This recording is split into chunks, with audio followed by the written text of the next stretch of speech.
দুর্ভাগ্যজনকভাবে বাংলাদেশের মিডিয়ার চরিত্র বদল হয় নাই। আমার দেশ সেই চেষ্টা জন্মলগ্ন থেকে করে চলেছে। আমরা কখনো আপোষ করি নাই।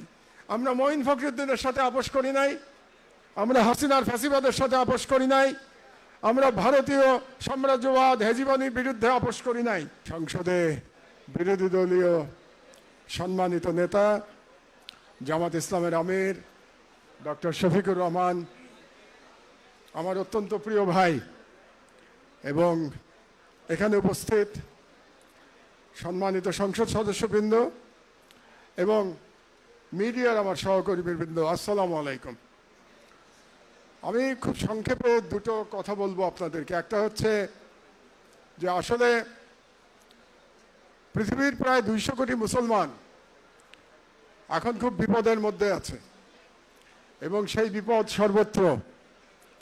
সেই বিপদ বাংলাদেশের ভেতরে এবং সেই বিপদ আন্তর্জাতিক পর্যায়ে।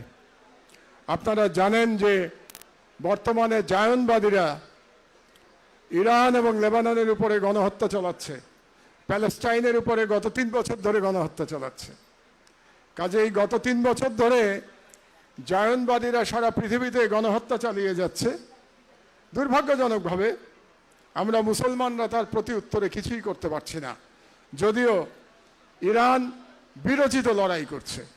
তারা প্রতিরোধ যুদ্ধ চালিয়ে যাচ্ছে জায়নবাদীদের বিরুদ্ধে।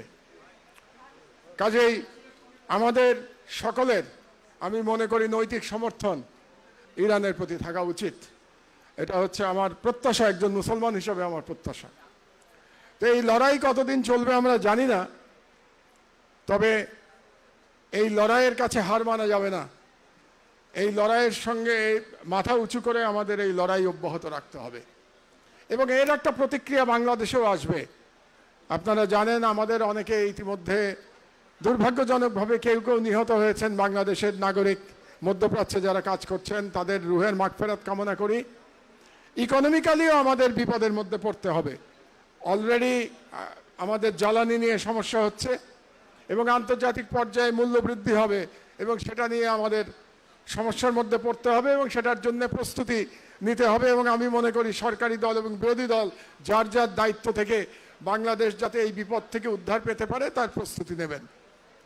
এটা তো গেল আন্তর্জাতিক পর্যায়ে আমাদের বিপদের কথা। দ্বিতীয় বিপদ হচ্ছে বাংলাদেশের ভেতরে। আমরা জানি যে বাংলাদেশের মিডিয়াতে ইসলামোফোবিয়া খুব প্রবল, এবং এটা আজ থেকে না, বাংলাদেশের স্বাধীনতার পর থেকে আমরা ইসলামোফোবিয়া দেখতে পেয়েছি। আন্তর্জাতিক পর্যায়ে যেমন আমরা দেখছি যে জায়নবাদীরা ইসলামের বিরুদ্ধে লড়াই করছে, মুসলমানের বিরুদ্ধে লড়াই করছে, বাংলাদেশেও কিন্তু মিডিয়ায় আমরা সর্বত্র ইসলামের বিরুদ্ধে লড়াই দেখতে পেয়েছি। এবং তার বিরুদ্ধে আমরা মুষ্টিমেয় পত্রিকা আমরা চেষ্টা করি, আমরা আমাদের বয়ান প্রতিষ্ঠিত করবার জন্যে, ইমানের পথে থাকবার জন্য আমরা চেষ্টা করে যাচ্ছি। এবং আপনারা জানেন আমার দেশ সেই চেষ্টা জন্মলগ্ন থেকে করে চলেছে। আমরা কখনো আপোষ করি নাই। আমরা মঈন ফখরুদ্দিনের সাথে আপোষ করি নাই, আমরা হাসিনার ফ্যাসিবাদের সাথে আপোষ করি নাই, আমরা ভারতীয় সাম্রাজ্যবাদ হেজিমনির বিরুদ্ধে আপোষ করি নাই, আমরা এখনো আপোষ করব না ইনশাল্লাহ। আমরা যে কোনো অন্যায়ের বিরুদ্ধে আমরা সোচ্চার থাকব। দুর্ভাগ্যজনকভাবে বাংলাদেশের মিডিয়ার চরিত্র বদল হয় নাই। মিডিয়ার যে গত 15 বছরে যে তেলবাজি চরিত্র যেটা ছিল, এই চরিত্রের পরিবর্তন হয় না, শুধু পাত্রের বদল হয় মাত্র। তা আপনাদেরকে খুব পরিষ্কারভাবে বলে দিতে চাই, আমার দেশ সর্বদা ইমানের সাথে বাংলাদেশের স্বাধীনতা এবং বাংলাদেশের সার্বভৌমত্বের পক্ষে লড়াই করেছে, এবং বাংলাদেশের ফ্যাসিবাদের বিরুদ্ধে লড়াই করেছে, অন্যায়ের বিরুদ্ধে আওয়াজ তুলেছে। আমরা দীর্ঘদিন বন্ধ ছিলাম, আবার আল্লাহ আমাদেরকে আবার পত্রিকা চালু করতে দিয়েছেন। আমার সহকর্মীরা অনেকে এখানে আছেন, আমরা সবাই মিলে চেষ্টা করছি, এবং আমরা দৃঢ়তার সাথে আমাদের কাজ করে যাব। আমরা ভয় পাই না।